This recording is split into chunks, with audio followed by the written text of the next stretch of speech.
Great American panel. He's the editor of National Review, syndicated columnist, Fox News contributor. Rich Lowry is here. She also is a columnist, Fox News political analyst. Kirsten Powers is with us. She, the founder and the president of the Deirdre Imus Environmental Center for Pediatric Oncology at Hackensack University Medical Center, the wife of radio host, the great I-Man, Don Imus. Deirdre Imus is with us. All right, we're talking about this radical imam I've been debating, and my fear the Muslim Brotherhood's taken over. This is how this ended last night. We've had enough of this. You cannot base your understanding of Islam on one trip to the library. My understanding of Islam is exactly accurate. Your comments condemn yourself, sir. Broaden your horizon a little bit more. You know, you're very Thank you very much for being with us. Next time we can have a more decent conversation. Yeah, well, you're one sick, miserable, evil SOB. One sick, miserable, evil SOB.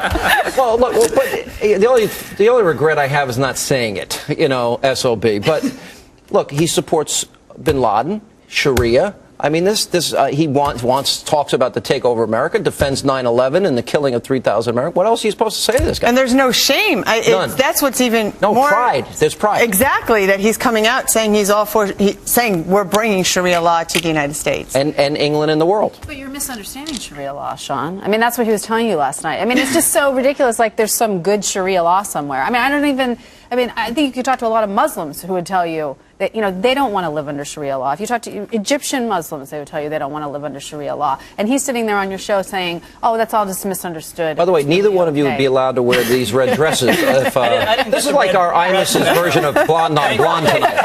But, what? I didn't get the red dress memo, thankfully. You could have worn a red tie, Lowry. What's up? We're all coordinated. So, Sean, we were just very glad last night you got out of that without being threatened with a beheading. Well, I mean, that's basically where the conversation was heading. Well, who knows? It's not over yet. We'll bring him back. Here's my fear, and I brought this up with Juan Williams. The U.S. is re-examining its relationship with the Muslim Brotherhood. Mm-hmm. Muslim Brotherhood wants Sharia. Muslim Brotherhood wants war with Israel.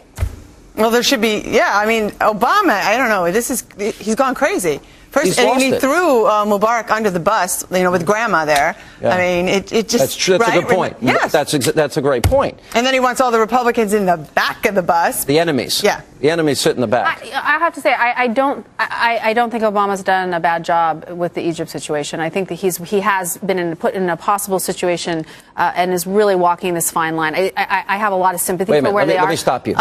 Hillary Clinton said, he's that a was great... wrong. No. She was wrong. Biden was wrong. They were wrong. Obama was wrong. And now they want to talk. Now they want to re-examine the relationship. By the time Obama came out and started speaking about it, I think that they have been doing the best you can do in that situation, except for the Muslim Brotherhood issue. I mean, that's the only thing where I would take issue with them, which looks like they're walking it back a little bit. But they're getting a lot of push from experts. I must have interviewed 10 experts. But they're hiding from the press. And you know what the question needs to be? When you said the other night in his speech that all varying factions, whether we agree or disagree, should be a part of a new government. Mm-hmm. Does that mean the Muslim Brotherhood that he's re-examining his friendship with? The thing, I think Kirsten is right here. Any U.S. government would basically have done the same thing the Obama administration has done. It's very difficult when you have a long-standing ally who's a nasty, cynical dictator with an uprising in the streets. It's basically in our national DNA. But do you agree with me that they've been incoherent in their message and it's been changing every 24 hours? I think it's been hours? Very difficult, but I think any government confronted with the situation is going to have some stumbles. Yeah. Hillary, it was wishfulness on her part to say it was stable when it obviously wasn't.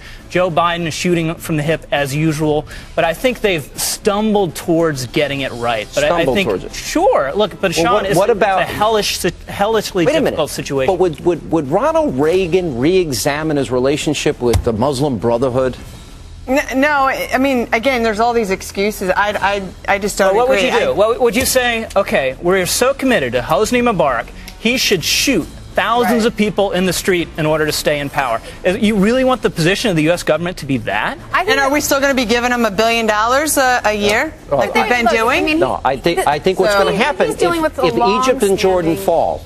Yeah. The whole world. But Sean, what would you do? What would you do to keep Hosni Mubarak in power? What's the alternative? The first thing is you stand up against terrorism, Rich. You say that. Wait a minute. No, of course. But this administration is not doing it. Mubarak is threatened by Democratic protesters out on the streets. What do? Do you say, please kill them? So when we get back, Obama praised the protesters. Obama has misread this from the beginning, and this is the problem. This has been hijacked. The protesters who are being attacked by Mubarak's thugs? Excuse me, but is Muslim Brotherhood not fomenting this from early on? Well, I got to take a break. We'll come back. They weren't part of it early on. Very early on, they were involved. Obama's allergic to the word terrorist.